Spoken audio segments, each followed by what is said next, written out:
इस वीडियो में class 10th का चैप्टर केमिस्ट्री का अम्ल, क्षार और एवं लवण का अध्ययन करेंगे। इसमें देखेंगे कि अम्ल क्या होते हैं, क्षार क्या होते हैं और लवण क्या होते हैं, और इनके क्या देखेंगे हम लोग गुण देखेंगे कि अम्ल के गुण क्या होते हैं और लवण के गुण क्या होते हैं, क्षार के गुण क्या होते हैं। तो इसमें जो हमारी पहली हेडिंग है वो अम्ल के बारे में है। तो अम्ल क्या होते हैं वो देखते हैं। तो अम्ल क्या होते हैं, अम्ल क्या होते हैं? तो अम्ल वे पदार्थ होते हैं जो जल में घुलकर कौन सा आयन देते हैं, H+ आयन देते हैं। H+ आयन देते हैं, उन्हें क्या कहते हैं, अम्ल कहते हैं। तो अम्ल क्या होते हैं, वह पदार्थ होते हैं जो जल में घुलने पर H+ आयन प्रदान करते हैं, उन्हें अम्ल कहते हैं। तो जैसे कैसे, अगर यहाँ पर एक अम्ल ले लिया जाए HCl अथवा हाइड्रोक्लोरिक अम्ल, और इसे जलीय विलयन में AQ मतलब एक्वस सॉल्यूशन में जब इसे क्या करा जाता है, डाला जाता है, तो ये क्या करता है, H+ आयन और प्लस क्लोरीन का निगेटिव आयन दिखाता है। तो इसमें कौन सा आयन देगा, H+ आयन देता है, उसे क्या कहते हैं, अम्ल कहते हैं। तो अम्ल क्या होते हैं, अम्ल वह पदार्थ होते हैं जो जलीय विलयन में H+ आयन देते हैं, उन्हें अम्ल कहते हैं। इसके उदाहरण क्या हो गए, जैसे कि आप हाइड्रोक्लोरिक अम्ल, ये हो गया। H2SO4 सल्फ्यूरिक अम्ल, इसको रसायनों का राजा भी कहते हैं। किसको, H2SO4 को क्या कहते हैं, रसायनों का राजा। एक क्या हो गया, नाइट्रिक अम्ल। नाइट्रिक अम्ल क्या होता है, HNO3, इसे क्या कहते हैं, नाइट्रिक अम्ल। एक एस्टिक अम्ल होता है CH3COOH। एक क्या होता है, कार्बोक्सिलिक अम्ल होता है CHCOOH। तो ये क्या होते हैं, अम्ल होते हैं। तो अम्ल क्या होते हैं, अम्ल वह पदार्थ होते हैं जो जल में घुलने पर कौन सा आयन देते हैं, जल में घुलने पर H+ आयन देते हैं। क्या देते हैं, H+ आयन देते हैं, उन्हें अम्ल कहते हैं।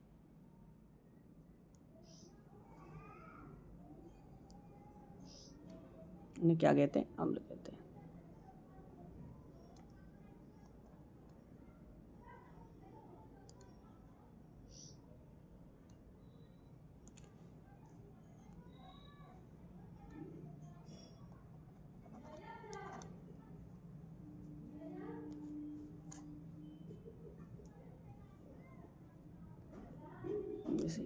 तो अम्ल क्या होते हैं, वह पदार्थ होते हैं जो जल में घुल के H+ आयन देते हैं। अब इनके गुण देखते हैं कि अम्ल क्या होते हैं।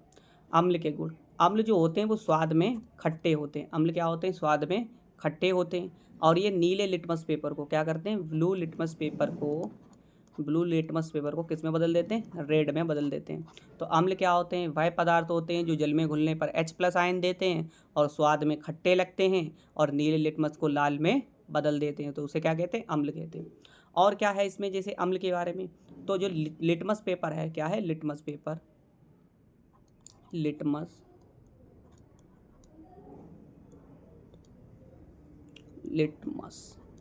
जो लिटमस पेपर होता है किससे मिलता है, लाइकेन से। किससे मिलता है, लाइकेन से। तो ये क्वेश्चन पूछा जा सकता है कि लिटमस पेपर किससे प्राप्त होता है, तो लाइकेन से प्राप्त होता है। और क्या होते हैं, जो अम्ल होते हैं ये धातुओं के साथ अभिक्रिया करके हाइड्रोजन गैस निकालते हैं। जैसे कोई अम्ल ले लिया, जैसे सोडियम ले लिया Na, ये क्या है, कोई धातु है। अगर ये क्या है, HCl अम्ल है, इसकी क्रिया करते हैं तो एक क्या बनाया इसने, लवण बनाया NaCl, और प्लस, और क्या निकाल देता है ये, हाइड्रोजन गैस निकाल देता है प्लस H2। ये क्या निकाल देता है वातावरण में, हाइड्रोजन गैस।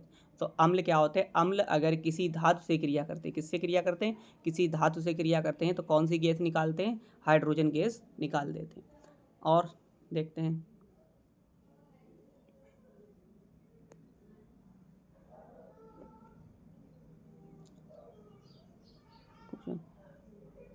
क्षार के साथ अभिक्रिया करके ये लवण और जल बनाते हैं। यदि अम्ल और क्षार की रिएक्शन होती है तो लवण और जल का फॉर्मेशन करते हैं, और ऐसी अभिक्रिया को क्या कहते हैं, उदासीनीकरण अभिक्रिया कहते हैं। जैसे उदाहरण के लिए पहला क्या बताया, अम्ल और धातु की क्रिया करते थे तो क्या बनाते थे, लवण और हाइड्रोजन गैस निकल जाती थी। जैसे उदाहरण के लिए जिंक ले लिया और हाइड्रोक्लोरिक अम्ल ले लिया, तो ये क्या बना दिया, जिंक क्लोराइड बना दिया और हाइड्रोजन गैस निकल गई है।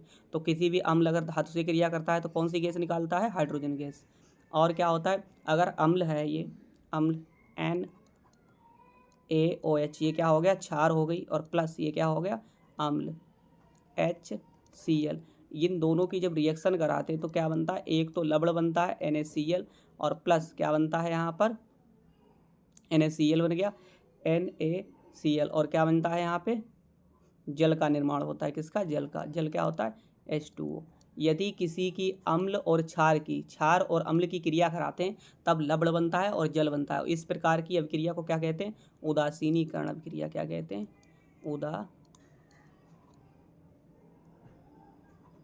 उदासीनीकरण अभिक्रिया।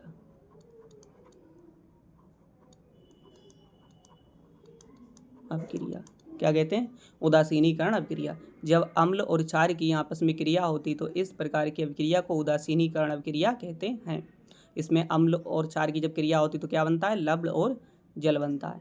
और धातु के साथ अगर अम्ल क्रिया करते हैं तो हाइड्रोजन गैस निकाल देते हैं। और क्या होते हैं, अम्ल की परिभाषा क्या थी, तो अम्ल क्या होते हैं, स्वाद में खट्टे होते हैं और जलीय विलयन में H+ आयन देते हैं। जलीय विलयन में H+ आयन देते हैं। धातु के साथ क्रिया करते हैं तो हाइड्रोजन गैस रिलीज करते हैं। और अगर कि क्षार और अम्ल की क्रिया करते हैं तो लवण बनता है और जल बनता है। अब आगे देखेंगे कि क्षार क्या होते हैं। क्षार वह पदार्थ होते हैं जो जल में घुलने पर OH निगेटिव आयन देते हैं। अम्ल क्या होते हैं, प्लस आयन देते हैं, लेकिन क्षार क्या होते हैं, निगेटिव आयन देते हैं। तो अर्थात कोई क्षार है जैसे कि NaOH, इसे जल में घोला गया अर्थात एक्वस सोल्यूशन में घोला जाता है तो क्या देता है, ये Na+ प्लस इसने क्या दिया, OH निगेटिव आयन देता है। क्या देता है, OH निगेटिव आयन देता है। उसी को क्या कहते हैं, क्षार कहते हैं। तो क्षार क्या होते हैं, वह पदार्थ होते हैं जो जल में घुलने पर OH निगेटिव आयन देते हैं। क्या देते हैं, OH निगेटिव आयन देते हैं, उन्हें क्षार कहते हैं। जैसे हमारा एग्जाम्पल हो गया सोडियम हाइड्रोक्साइड, ये क्या है, एक क्षार है। सोडियम हाइड्रोक्साइड क्या होती है, एक क्षार होती है, तो इसे क्या कहते हैं, क्षार। और क्या होता है, अगर pH भी देखा जाए, जैसे pH क्या होता है, pH जो होता है वो 7 से क्या होता है, ज़्यादा होता है। कैसा होता है, ज़्यादा। तो जो क्षार क्या होते हैं, इनका pH कितना होता है, 7 से ज़्यादा होता है। अब इनके देखते हैं गुण, देखेंगे कि इनके गुण कैसे होते हैं। नेक्स्ट स्लाइड में चलते हैं।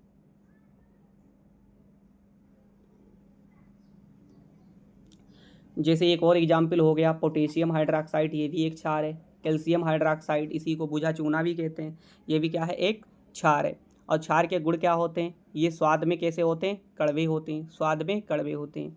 स्पर्श में साबुन जैसे चिकने होते हैं। कैसे होते हैं, साबुन जैसे चिकने होते हैं। तो क्षार क्या होती हैं, जलीय विलयन में OH निगेटिव आयन देती हैं और स्वाद में, टेस्ट में कैसे होते हैं, कड़वे होते हैं और स्पर्श करने पर साबुन की तरह चिकने प्रतीत होते हैं।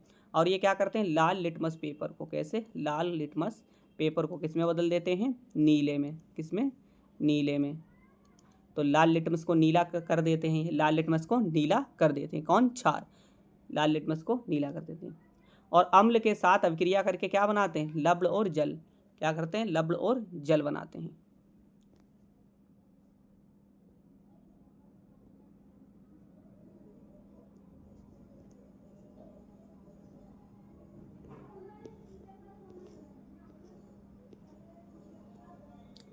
जैसे ये उदाहरण यहाँ पर समझाया गया कि अगर अम्ल और क्षार की क्रिया करते तो उस प्रकार की अभिक्रिया क्या कहते हैं, उदासीनीकरण अभिक्रिया।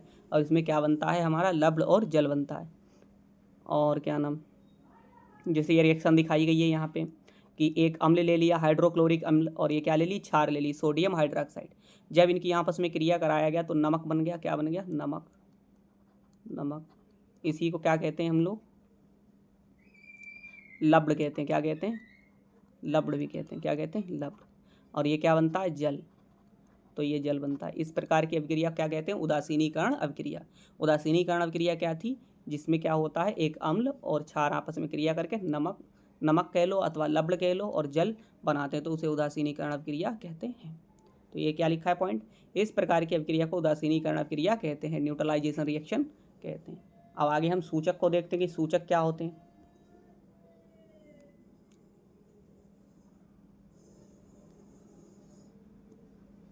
तो सूचक क्या होते हैं, इंडिकेटर। सूचक क्या होते हैं, जिन्हें इंडिकेटर कहते हैं। और इसके प्रकार भी देखेंगे कि इंडिकेटर कितने टाइप के होते हैं जो पाए जाते हैं। तो सूचक क्या होते हैं, सूचक वह पदार्थ होते हैं जो किसी विलयन में क्या होता है, अम्ल, क्षारीय प्रकृति को रंग या गंध में परिवर्तन के द्वारा बताते हैं। तो जो सूचक होते हैं वो क्या होते हैं, किसी भी विलयन हो गया तो विलयन में अम्ल और क्षार की गंध अथवा रंग में परिवर्तन के द्वारा क्या बताते हैं, उनकी स्थिति को बताते हैं, तो उन्हें क्या कहते हैं, सूचक कहते हैं। तो सूचक क्या होते हैं, जो किसी भी पदार्थ में अम्ल अथवा क्षार और लवण के क्या करते हैं, रंग बदलते हैं या गंध बदलते हैं, उसकी पहचान को बता देते हैं, तो उसे क्या कहते हैं, सूचक कहते हैं। तो सूचक क्या होते हैं, अब आगे और देखते हैं कितने प्रकार के होते हैं सूचक जो हैं। सूचक के प्रकार, सूचक जो मुख्यतः होते हैं वो 3 प्रकार के होते हैं। कौन कौन से, 3 प्रकार के। तो नंबर 1 है प्राकृतिक सूचक। क्या होता है, प्राकृतिक सूचक। तो प्राकृतिक सूचक क्या होता है, ऐसे सूचक जो प्राकृतिक में पाए जाते हैं, वातावरण में पाए जाते हैं फ्रीली, तो उन्हें प्राकृतिक सूचक कहते हैं। तो प्राकृतिक सूचक क्या होते हैं, प्राकृतिक सूचक वह होते हैं जो किसमें पाए जाते हैं, तो प्राकृतिक सूचक क्या होते हैं, जो प्राकृतिक स्रोतों द्वारा प्राप्त होते हैं, जैसे लिटमस पेपर। लिटमस पेपर किससे प्राप्त होता है, लाइकेन से। जैसे कि हल्दी हो गया, ये भी एक प्राकृतिक सूचक है। जैसे कि लाल पत्ता गोभी का रस, ये भी क्या होता है, एक प्राकृतिक सूचक होता है। अब कृत्रिम सूचक देखते हैं। कृत्रिम सूचक क्या होते हैं, ये मानव निर्मित होते हैं, अर्थात इन्हें लैब में बनाया जाता है आर्टिफिशियली, इन्हें रासायनिक विधियों द्वारा बनाया जाता है, ऐसे भी बोल सकते हो आप। तो क्या होते हैं, ये 2 होते हैं। नंबर 1 जैसे फिनोक्थिलीन, क्या हो गया, फिनोक्थिलीन, और क्या हो गया, मेथिल ऑरेंज। तो ये किस प्रकार के सूचक होते हैं, तो ये हमारे जो सूचक होते हैं ये आर्टिफिशियल इंडिकेटर होते हैं, अर्थात ये कृत्रिम सूचक होते हैं, मानव निर्मित सूचक।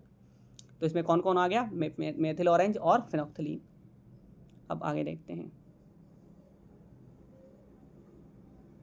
अब क्या हो गया हमारा, गंधीय सूचक। तो सूचक कितने थे, मुख्यतः 3 प्रकार के थे। एक क्या था, प्राकृतिक सूचक, एक कृत्रिम सूचक और एक गंधीय सूचक। गंधीय सूचक क्या होता है, तो गंधीय सूचक के बारे में डिस्कस करते हैं। अम्ल या क्षार के माध्यम में इनकी क्या होता है, गंध में परिवर्तन हो जाता है, उसे ही क्या कहते हैं, गंधीय सूचक कहते हैं। तो गंधीय सूचक क्या होते हैं, गंधीय सूचक वह सूचक होते हैं जिसमें कोई पदार्थ अम्ल अथवा क्षार इसके संपर्क में आता है तो उनकी गंध में क्या होता है, परिवर्तन हो जाता है। क्या होता है, इनकी गंध में परिवर्तन हो जाता है। जैसे इसकी टेबल को अध्ययन करते हैं हम लोग। जैसे क्या है, ये सूचक हैं, ये अम्ल है और ये क्षार है, ये अम्लीय मीडियम है और ये क्षारीय मीडियम है। अगर कोई नीला लिटमस पेपर है, क्या है, नीला लिटमस पेपर है, अम्ल के संपर्क में आता है, अम्ल के संपर्क में तो कैसा हो जाता है, लाल हो जाता है। कैसा हो जाता है, लाल हो जाता है। बट क्षार के माध्यम में ये कैसा रहता है, नीला का नीला ही रहता है। और क्या हो गया, अगर लाल लिटमस पेपर है तो अम्ल में तो लाल ही रहता है, लेकिन क्षार में कैसा हो जाता है, नीला हो जाता है। और ये क्या हो गए, दोनों प्राकृतिक सूचक हो गए। अब क्या देखेंगे, कृत्रिम सूचक। जैसे फिनोक्थिलीन, फिनोक्थिलीन क्या होती है, एक प्राकृतिक सूचक होती है, लेकिन ये अम्ल में कैसी रहती है, ये रंगहीन रहती है, अर्थात इसमें रंग नहीं होता है, लेकिन क्षार के साथ मिलने पर ये तुरंत कैसा कलर देती है, गुलाबी कलर देती है। क्या देती है, गुलाबी। तो फिनोक्थिलीन क्या होती है, ये अम्ल में कलर रेस रहती है, अर्थात रंगहीन रहती है, लेकिन क्षार में ये गुलाबी कलर देती है। मेथिल ऑरेंज क्या होता है, मेथिल ऑरेंज क्या होता है, मेथिल ऑरेंज जो अम्ल में ये रेड कलर देता है और क्षार में ये पीला कलर देता है। तो मेथिल ऑरेंज क्या होता है, ये अम्ल में लाल कलर देता है और क्षार में पीला कलर देता है। और हल्दी क्या होती है, हल्दी भी एक क्या होती है, प्राकृतिक सूचक होती है। ये क्या होता है, पीला कलर देती है अम्ल में और क्षार में कैसा देती है, लाल भूरा कलर देती है। जैसे इसे एक और आसानी तरीके से हम लोग समझ सकते हैं, जिसे आसानी के तरीके से, अगर क्या होता है, नीले लिटमस होता है, अम्ल में कैसा हो जाता है, लाल। तो नीला लिटमस अम्ल में कैसा होता है, लाल, और लाल लिटमस क्षार में कैसा हो जाता है, नीला। आप ऐसे याद कर सकते हो।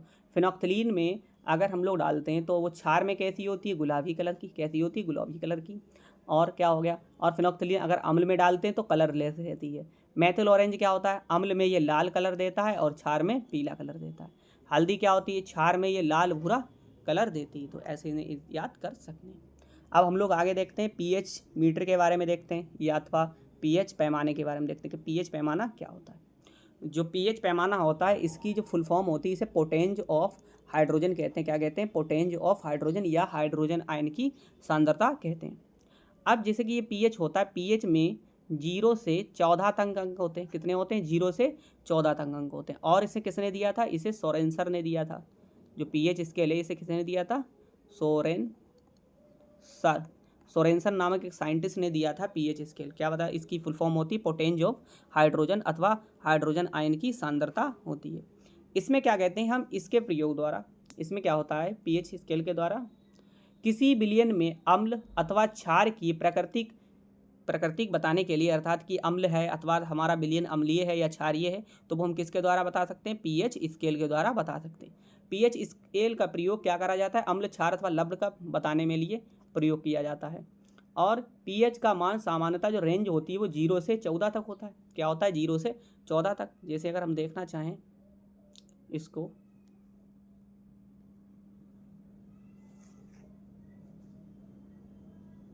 तो कैसे देख सकते हैं? जैसे कि ये 0 से स्टार्ट होता है, 1, 3, 4, 5, 6, 7, 8, 9, 10, 11, 12, 13 और 14। तो इसमें कितने तक गिनती होती हैं? जो होती हैं पीएच मीटर में 14 तक होते हैं नंबर।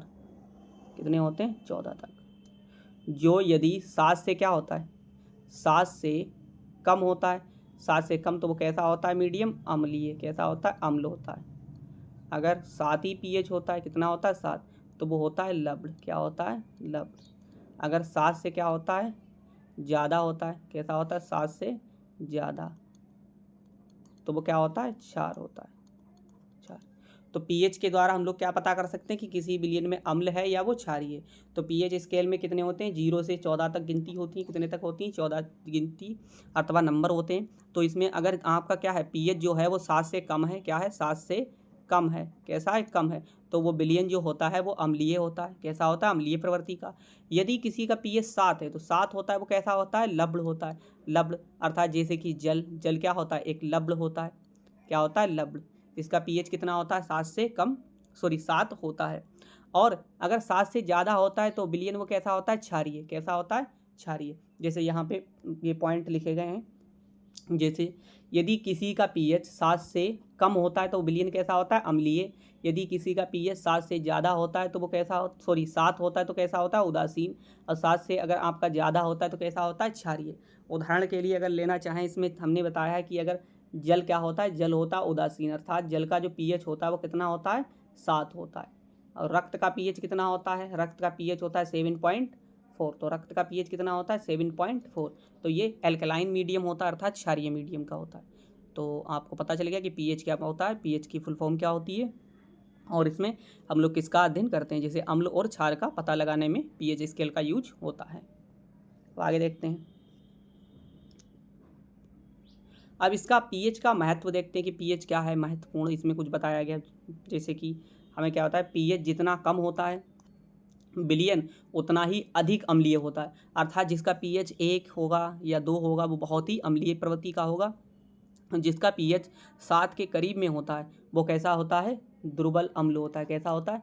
ये तो प्रबल अम्ल होता है। अगर 7 से बहुत ही कम होता है, 7 से ज़्यादा कम हो, क्या हो? कम हो। और 7 के क्या हो? थोड़ा बहुत नज़दीक में हो। क्या हो? नज़दीक। तो ये 7 से जो जितना कम होगा विलयन उतना ही अम्लीय होगा। लेकिन 7 के करीब में जितना होगा वो कैसा होगा? कम अम्लीय होगा। इसीलिए अम्ल भी 2 प्रकार के हो जाते हैं, प्रबल अम्ल और दुर्बल अम्ल। जिनके क्या होता है? 7 से कम होता है वो प्रबल अम्ल होता है, और 7 के करीब में होता है वो दुर्बल अम्ल होता है। जैसे जल का पीएच कितना होता है? जल एक शुद्ध होता है जिसे लवण कहते हैं, और इसका पीएच कितना होता है? 7 होता है। तो जल होता है उसका पीएच कितना होता है? 7। ये मोस्ट इंपॉर्टेंट पॉइंट है। अब आगे देखते हैं नेक्स्ट स्लाइड में।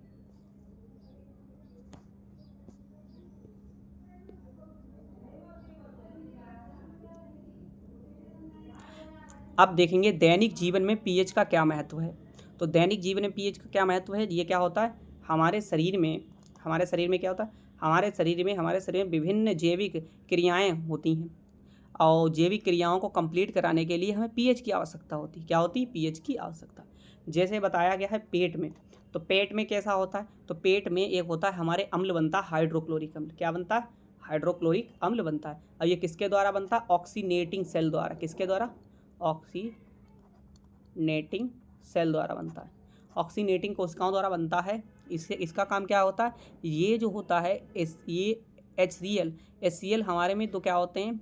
एंजाइम बनते हैं। जैसे हमने कहा रेनिन और रेनिन बना और प्रोरेनिन बनता है। तो इनको एक्टिवेट कराने का HCl का काम होता है, और एसिडिटी भी इसी के कारण होती है, HCl के कारण।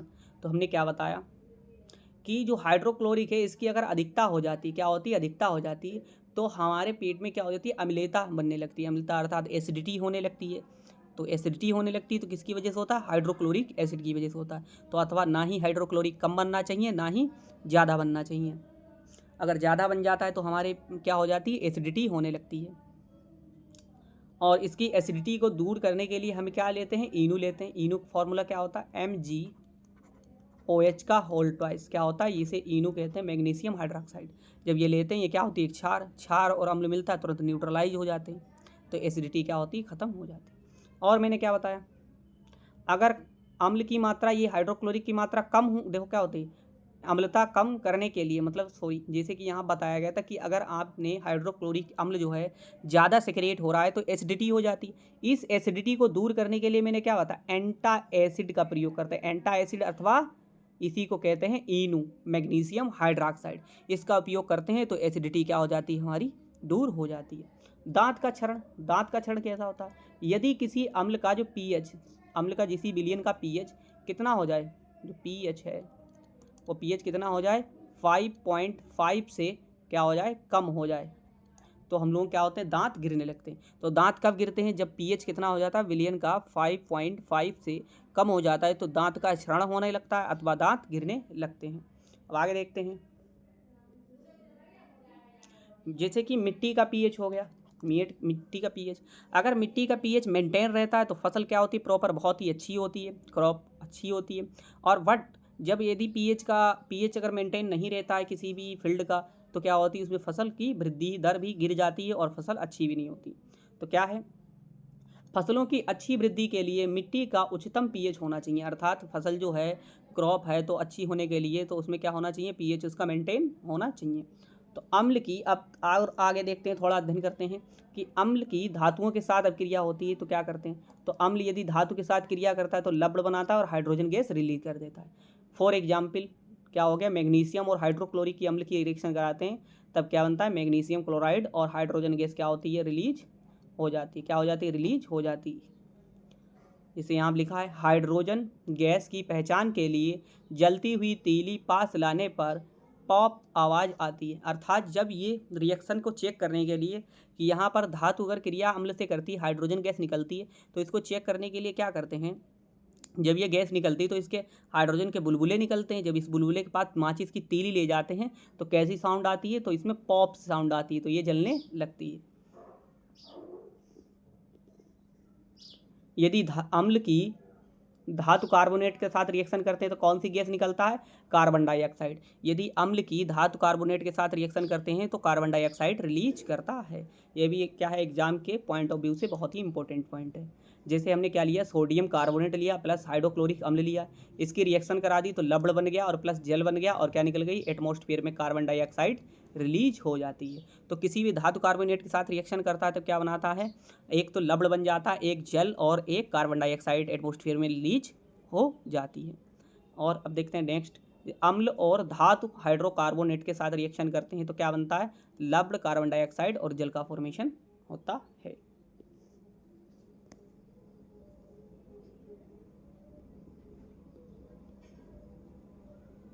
जैसे ये यहाँ पे दिखाया गया, ये क्या होता है, खाने का सोडा, खाने का सोडा होता है, इसमें हाइड्रोक्लोरिक अम्ल प्रवाहित करते हैं तो क्या बन गया, लवण, जल और कार्बन डाइऑक्साइड रिलीज हो जाती है। अब देखते हैं कार्बन डाइऑक्साइड की पहचान कैसे करते हैं, कार्बन डाइऑक्साइड को पहचाना कैसे जाता है। जैसे कार्बन डाइऑक्साइड को चूने के पानी में प्रवाहित करने पर चूने का पानी कैसा हो जाता है, दूधिया हो जाता है। ये किसकी वजह से हो जाता है, तो एग्जाम में ये क्वेश्चन पूछा जा सकता है कि जब भी क्या होता है, कार्बन डाइऑक्साइड गैस को चूने के पानी में प्रवाहित करने पर चूना जो होता है, वो पानी होता है, वो दूधिया क्यों हो जाता है, अर्थात मिल्किश कलर का हो जाता है, तो क्यों हो जाता है, तो अब देखते हैं। तो क्या है, ये है कैल्शियम हाइड्रोक्साइड, इसमें क्या करा, कार्बन डाइऑक्साइड गैस प्रवाहित करते हैं तो ये क्या बन जाता है, वहाँ पर कैल्शियम कार्बोनेट बन जाता है, और कैल्शियम कार्बोनेट की वजह से वो कैसा हो जाता है, जो हमारा विलयन है वो दूधिया कलर का हो जाता है, और क्या होता है, जल निकल जाता है, क्योंकि यहाँ पे बुझे हुए चूने में क्या करते प्रवाहित, कार्बन डाइऑक्साइड गैस प्रवाहित करने पर विलयन का जो कलर होता है वो दूधिया हो जाता है, क्योंकि वहाँ पर कैल्शियम कार्बोनेट का फॉर्मेशन हो जाता है। अम्ल की क्षार के साथ अब क्रिया, तो अम्ल की अगर क्षार के साथ क्रिया कराते हैं तो क्या बनता है, लवण और जल बनता है। अम्ल की क्षार के साथ क्रिया करते हैं तो लवण और जल बनता है। अब आगे देखते हैं बेकिंग सोडा। बेकिंग सोडा क्या होता है?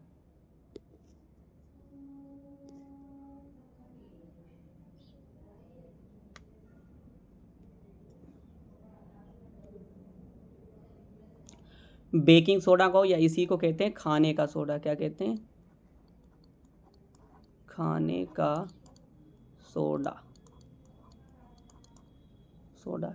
और इसका रासायनिक नाम क्या होता है? तो सोडियम हाइड्रोजन कार्बोनेट, या इसी को कहते हैं सोडियम बाई कार्बोनेट।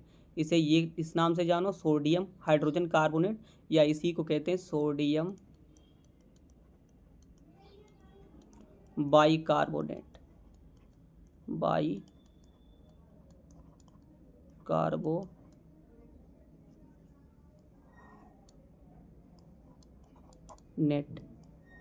तो ये इसका क्या होता है? नाम होता है। और इसका जो रासायनिक सूत्र होता है वो क्या होता है?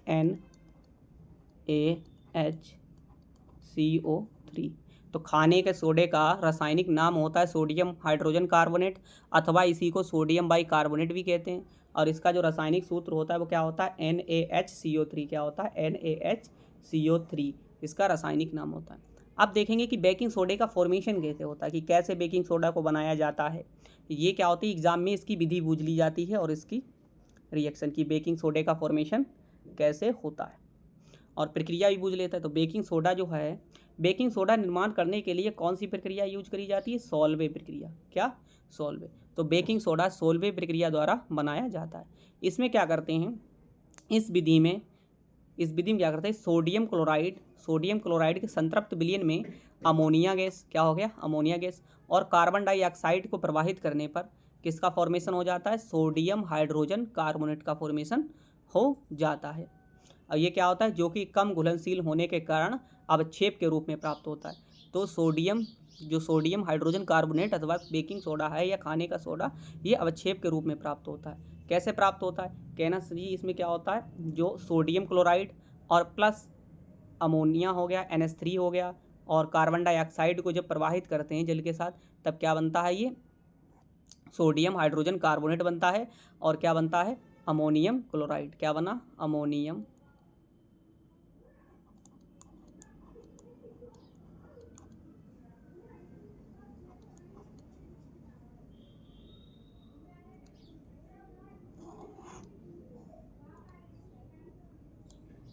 अमोनियम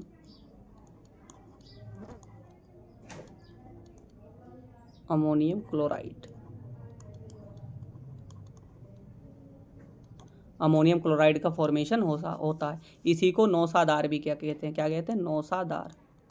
नौसादार भी कहते हैं। नौसादार कहते हैं अमोनियम क्लोराइड को।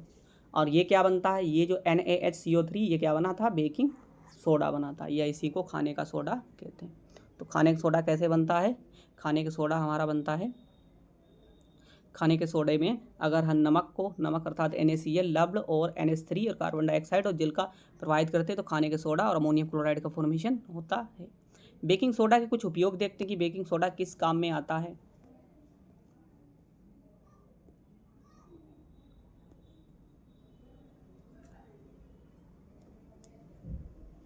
तो बेकिंग सोडा क्या होता है? बेकिंग सोडा ब्रेड बनाने में अर्थात बेकरी में यूज करा जाता है। तो बेकिंग सोडा क्या होता है? किसी को फुलाने में अर्थात केक बनाने में इसका यूज होता है। किसके? केक बनाने में, ब्रेड बनाने में, और अदर पदार्थ होते हैं जो उन्हें फुलाने में काम में आता है। और क्या होता है बेकिंग सोडा? बेकिंग सोडा अम्लता को कम करने के लिए भी इसका यूज करा जाता है, एंटीसिड के रूप में करा जाता है, एंटासिड के रूप में करा जाता है। और क्या होता है? बेकिंग सोडा का उपयोग, मोस्ट इंपॉर्टेंट जो पॉइंट है, वो अग्निशामक के रूप में किया जाता है, अर्थात अग्नि को बुझाने में किया जाता है। क्यों?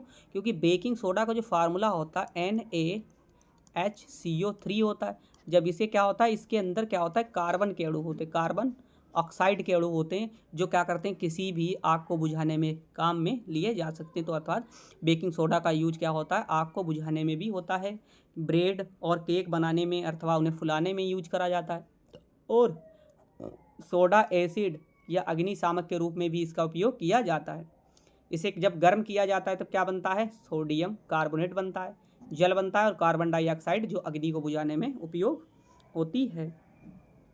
और क्या होता है, बेकिंग पाउडर में मुख्यतः बेकिंग सोडा अथवा खाद्य अम्ल होता है और इसे बनाने में कार्बन डाइऑक्साइड गैस का कारण क्या होता है, केक अथवा ब्रेड फूल जाती है। जो बेकिंग सोडा होता है इसमें कार्बन डाइऑक्साइड होती है, इसके कारण क्या होता है, केक अथवा ब्रेड फूल जाती है। अब आगे देखते हैं।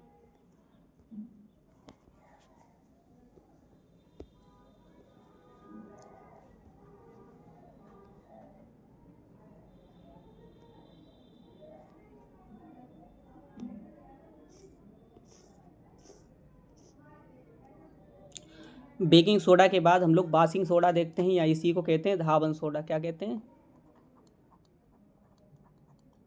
धावन सोडा। क्या कहते हैं, बॉसिंग सोडा या धावन सोडा कहते हैं। अब क्या देखते हैं, इसका जो रासायनिक नाम होता है उसे क्या कहते हैं, सोडियम कार्बोनेट डेका हाइड्रेट। क्या कहते हैं, सोडियम कार्बोनेट डेका हाइड्रेट कहते हैं बासिंग सोडा को, या इसी को कहते हैं धावन सोडा। अब इसमें इसका रासायनिक सूत्र क्या होता है, रासायनिक सूत्र होता है Na2CO3 डॉट 10H2O। इसे क्या कहते हैं, धावन सोडा अथवा बासिंग सोडा कहते हैं। इसकी बनाने की विधि देखते हैं कि बासिंग सोडा जो होता है वो कैसे बनता है।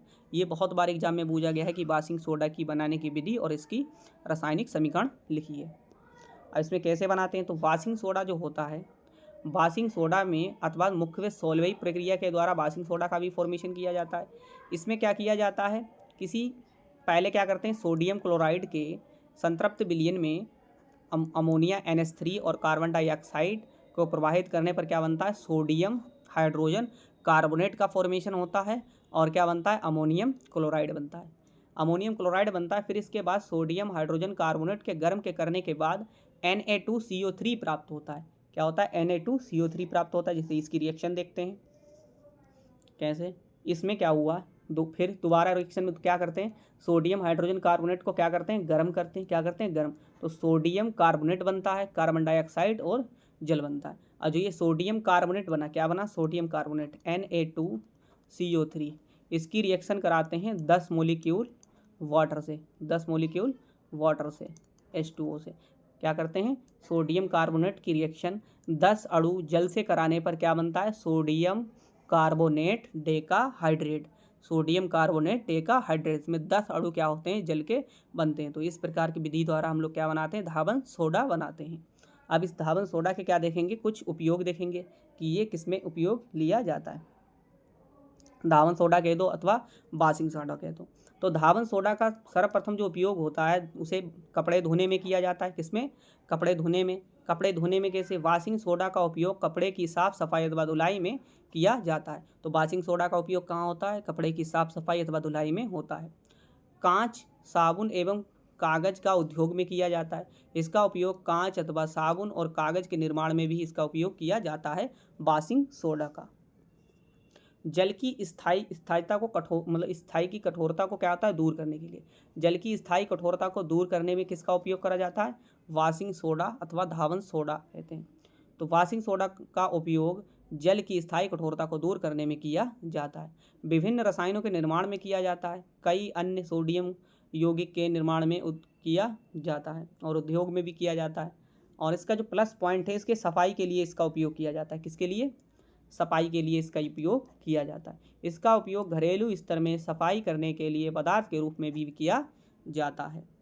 अब जो नेक्स्ट जो है क्या देखेंगे, ब्लीचिंग पाउडर। तो ब्लीचिंग पाउडर बनाने की विधि को देखेंगे कैसे बनता है और ब्लीचिंग पाउडर में कैसे रिएक्शन कराते हैं, तभी फॉर्मेशन होता है। तो ब्लीचिंग पाउडर का जो क्या होता है, केमिकल नेम होता है वो कैल्शियम हाइड्रोक्साइड होता है। क्या होता है, कैल्शियम ऑक्सीक्लोराइड होता है। क्या होता है, कैल्शियम ऑक्सीक्लोराइड होता है। ये क्या होता है, कैल्शियम ऑक्सीक्लोराइड। इसका फार्मूला होता है CaOCl2 होता है। क्या होता है, CaOCl2 होता है। और इसका फॉर्मेशन क्या होता है, इसमें बुझा चूना लेते हैं। क्या लेते हैं, बुझा चूना। बुझे चूने का फार्मूला होता है CaOH का होल ट्वाइस, और इसमें क्या करते हैं, क्लोरीन गैस प्रवाहित करते हैं। तब क्या बनता है हमारा, CaOCl2। क्या बनता है, CaOCl2। तो क्या होता है, जब ब्लीचिंग पाउडर कह लो अथवा इसे विरंजक चूर्ण भी कहते हैं। क्या कहते हैं, विरंजक चूर्ण कहते हैं। क्या कहते हैं? व्यंजक चूर्ण। तो व्यंजक चूर्ण कह लो अथवा ब्लीचिंग पाउडर कह लो, तो इसका निर्माण क्या कैसे करते हैं? तो इसका निर्माण बुझे हुए चूने में क्लोरीन गैस प्रवाहित करने पर कैल्शियम ऑक्सीक्लोराइड बनता है अथवा व्यंजक चूर्ण का निर्माण होता है, या इसी को ब्लीचिंग पाउडर भी कहते हैं। तो इसकी डिफिनेशन देखते हैं।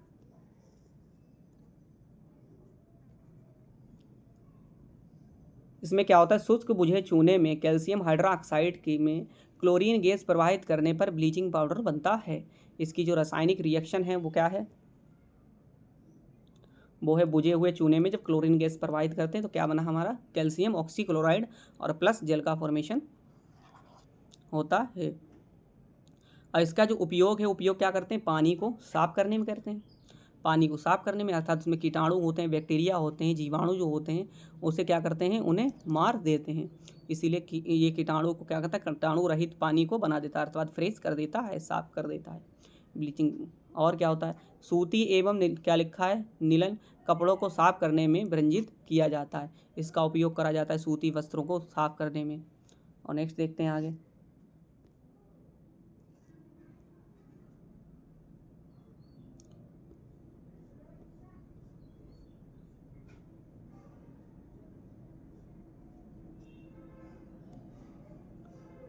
इसमें क्या करते हैं? कागज़ को साफ करने में किया जाता है, लकड़ी के गोंद को पल्प को सफ़ेद करने में किया जाता है, रासायनिक अभिक्रिया में अभिकारक के रूप में किया जाता है, अर्थात रासायनिक अभिक्रिया जो होती है उसमें अभिकारक अणु के रूप में भी प्रयोग करा जाता है, और ऑक्सीकारक के रूप में भी करा जाता है, अर्थात जो सोडियम, हाँ आपका व्यंजक चूर्ण होता है, व्यंजक चूर्ण कह लो या कैल्शियम ऑक्सीक्लोराइड कह लो, तो ये क्या करता है? ये ऑक्सीडाइज के भी रूप में करता है, ऑक्सीडेज इसके रूप में प्रयोग होता है, जैसे कि जिसे ऑक्सीकरण कारक के रूप में। अब जो मोस्ट इम्पोर्टेंट है टॉपिक वो हम क्या देखेंगे? Plaster of Paris. तो प्लास्टर ऑफ पेरिस कह लो या इसी को ही हम लोग कहते हैं POP, क्या कहते हैं? POP, plaster of Paris. इसका जो रासायनिक नाम होता है कैल्शियम सल्फेट और हेमी हाइड्रेट मतलब अर्थात इसमें आधा जल होता है। कैसा होता है? आधा जल होता है। इसे कहते हैं कैल्शियम सल्फेट हेमी हाइड्रेट कहते हैं। इसका जो रासायनिक सूत्र होता है उसे क्या कहते हैं? CaSO4 डॉट हाफ H2O, क्या कहते हैं? Half H2। ये होता है कैल्शियम सल्फेट और ये आधा जल होता है, इसी को क्या कहते हैं? Hemihydrate. तो कैल्शियम सल्फेट हेमी हाइड्रेट कहते हैं। अब आगे देखते हैं। POP क्या होता है? Plaster of Paris. Plaster of Paris में क्या करते हैं? जिप्सम, क्या करते हैं? जिप्सम को गर्म करा जाता है 373 डिग्री सेल्सियस पे या 100 डिग्री सेल्सियस पे। कई बुकों में इसमें क्या दिया गया? डिग्री सेल्सियस में 120 डिग्री सेल्सियस भी दिया गया, तो वो भी सही है। तो प्लास्टर ऑफ पेरिस को क्या करते हैं? 100 डिग्री सेल्सियस पे अथवा 373 केल्विन पर गर्म करते हैं, तब क्या बनता है? तब हमारा बनता है प्लास्टर ऑफ पेरिस अथवा POP का फॉर्मेशन होता है। तो प्लास्टर ऑफ पेरिस क्या होता है? इसमें जिप्सम का फार्मूला क्या होता है? CaSO4.2H2O। इसको क्या करा जाता है? 120 डिग्री सेल्सियस पे अथवा 100 डिग्री सेल्सियस पे या 373 डिग्री सेल्सियस पे गर्म करते हैं, तब क्या बनता है? CaSO4 dot half H2O। ये क्या होता है? POP अथवा प्लास्टर ऑफ पेरिस। और प्लस जल कितना निकल जाता है? जल निकल जाता है 1.5 जल निकल जाता है, रिलीज होता है वातावरण में, तो इसी क्या कहते हैं? प्लास्टर ऑफ पेरिस कहते हैं। तो इसकी रिएक्शन क्या है? ये देखिए, इसमें जिप्सम को जब गर्म करा जाता है 373 डिग्री केल्विन पे या 100 डिग्री सेल्सियस, अथवा इसमें कई बुकों में 120 डिग्री सेल्सियस भी दिया गया, तो क्या बनता है? Plaster of Paris. और प्लस क्या होता है? 1.5 क्या निकल जाता है? पानी निकल जाता है। तो ये रिएक्शन होती है। तो जिप्सम को गर्म करने पर प्लास्टर ऑफ पेरिस और जल का निर्माण होता है। इसमें जो CaSO4 2H2O है, क्या है? जिप्सम है, और ये क्या होता है? CaSO4 डॉट हाफ H2O, ये क्या है? प्लास्टर ऑफ पेरिस है। इसका उपयोग देखते हैं, इसका उपयोग क्या होता है? तो प्लास्टर ऑफ पेरिस का उपयोग टूटी हुई हड्डी को जोड़ने में होता है, मूर्तियों को और खिलौनों को सजावट में होता है और सजावटी वस्तु में होता है, सतहों के चिकना करने में भी होता है, भवनों के निर्माण में भी होता है। तो कई कार्यों में प्लास्टर ऑफ पेरिस का निर्माण यूज होता है। तो प्लास्टर ऑफ पेरिस का यूज क्या हो गया? एक तो डॉक्टर करता है टूटी हुई हड्डी को जोड़ने में, मूर्तिकार क्या करता है? खिलौनों को और सजावटी चीज़ों को चिकनाने में करता है। तो इसका बहुत सारा उपयोग होता है। अब इसमें देखते हैं परीक्षा के लिए क्या इंपॉर्टेंट है, कुछ रासायनिक सूत्र देख लेते हैं जो अभी मैंने पढ़ाए हैं, वो देखते हैं कि